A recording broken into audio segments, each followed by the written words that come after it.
ओम श्रीमद्भगवत गीता उत्कलानुवाद। ओम श्री परमात्मे नमः। षोडश अध्याय देवासुर संपद विभाग योग। श्री भगवान उवाच दैवी संपद रे जे जन्मे शुण ताहार गुण चित्त शुद्धि दम स्वधाय दान यज्ञादि कर्म जोग निष्ठा ज्ञान अक्रोध निर्भयता तपस्या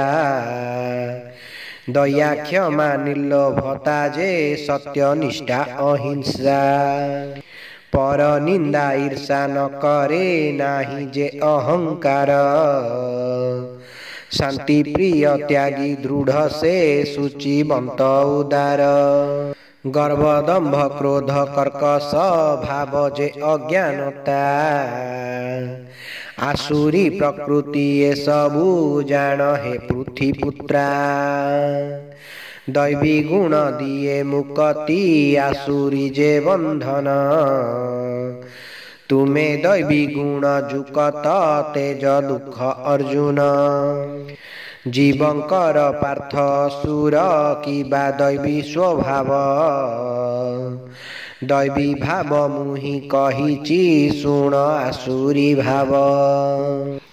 आसुरी न जाने प्रवृत्ति निवृत्तिर प्रभेद सत्य सदाचार शौचता आदि पवित्र भाव जगत सत्य नित्य पुणी ईश्वर शून्य कामरु संजात भावंती सदा आसुरी गण एहि मिथ्या बुद्धि प्रभावे मंदमती आसुरी उग्र कर्मे होई प्रवृत्त नासे जगत सिरी दंभ अभिमान कामना मोह आश्रा करीण मिथ्या सिद्धांतरे प्रवृत्त होई करई कर्म मरण पर्यंत इंद्रिय सुख भोगिवा श्रेय एहि सत्य करी प्रचार करे करम प्रिय आशा फासे होई आबद्ध काम क्रोधर फांदे पड़ी करे धन संग्रह नाना अन्याय मध्य सर्वदा भावंती किपरि हेब धन संपत्ति आजी अछि एहा बढ़िब कले अधिक प्राप्ति मारिछि समस्त शत्रुंकु मारी विमु अपरे मुहि प्रभु बलशाली जे श्रेष्ठ भोगी धरारे मुहि धनी मुहि कुलीन नाही किए मोसरी मुहि जागदान करिबी भावे सदा आसुरी विचलित चित्त अज्ञानी होई मोह विभ्रांत काम भोगे रही प्रमत्त हुए नरके पतित धन मान मत होई न आत्मगर्वी से मूर्ख नाम मात्र यज्ञ करई होई शास्त्र विमुख अहंकार बल कामना क्रोधे होई प्रमत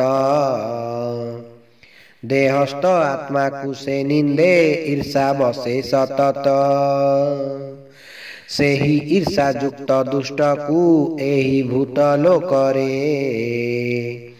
आसुरी जोनी रे जन्माए मुहि जे बारे बारे थरे प्राप्त हेले से जोनी सेठु न मिले मुक्ति आम्भ को न पाई क्रमश हुए अधम गति काम क्रोध लोभ नरक पाई तीनोटी पथ मुख्य अभिलाषी छाड़िब सदा ए तीनी पार्थ एहि तीनी गुण छाड़िबा नर पाई कि श्रेय तदंतरे मोते भजिण मुक्ति पाए कौंतेय शास्त्र विधि छाड़ी कर्म करे इच्छानुसारे तत्व ज्ञान सुख मुक्ति केवे प्राप्त न करे शास्त्र रे रही कि कर्म भल किए निषिद्ध शास्त्र मानी सदा उचित कर्म कर जे पार्थ इति श्रीमद्गीता उत्कलानुवाद देवासुर संपद विभाग जोग नाम षोडश अध्याय समाप्त। हरि ओम तत्सत् हरि ओम तत्सत् हरि ओम तत्सत्।